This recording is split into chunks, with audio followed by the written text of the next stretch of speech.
சரி, இப்போ பராமரிப்பு அப்படின்னு பார்த்தீங்கன்னா கம்பல்சரி கேட்டட் கம்யூனிட்டியில் தவற விடவே முடியாது. ஏன்னா நிறைய பேர் வாழ்றதுனால நிறைய குப்பைகள் சேரலாம், நிறைய விதமான செக்யூரிட்டிஸ் வேணும். அதனால பராமரிப்பு அப்படிங்கிறது கேட்டட் கம்யூனிட்டியில் தவற விடவே முடியாது அப்படின்னு இருக்கும். ஸோ இதே இண்டிவிஜுவல் ஹோமை பொறுத்தவரையில் பராமரிப்பு நம்மளா ஏற்படுத்திக்கிறத பொறுத்து நமக்கு வருஷத்துக்கு ஒரு முறை கூட அந்த பராமரிப்பு பண்ணிக்க முடியும். சரி, இப்போ ஒரு குழப்பம் வந்துகிட்டே இருக்குது. இண்டிவிஜுவல் வீடா இல்லை கேட்டட் கம்யூனிட்டியா அப்படின்னா எதை தேர்வு செய்யலாம்? குழப்பம் இல்லாமல் எனக்கு ஆன்சர் சொல்லுங்க அப்படின்னா ரொம்ப ரொம்ப சிம்பிளுங்க.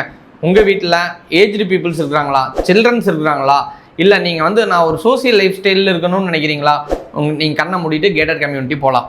சரி, நான் எப்போவுமே ரொம்ப இண்டிபெண்டன்சி விரும்புகிற ஆள், நான் நினச்சா என்னோட டிசைன் ஆல்ட்ரு பண்ணிக்கிட்டே இருப்பேன், நான் எப்போவுமே என்னை வேறு யாரும் சொல்லாமல் நான் மட்டும் மெயின்டெனன்ஸ் எல்லாம் இல்லாமல் இருக்கணும்னு நினச்சிங்க அப்படின்னா கண்டிப்பாக நீங்கள் காசு இருந்தால் கண்டிப்பாக இண்டிபெண்டன்ட் ஹோம் உங்களுக்கு நான் சஜஸ்ட் பண்ணுறேன். இது எல்லாமே என்ன அப்படின்னா உங்களோட பட்ஜெட்டு, உங்களோட இடம், இதெல்லாம் வச்சு நம்ம டிசைட் பண்ணுறதை பொறுத்து தான் இருக்குது.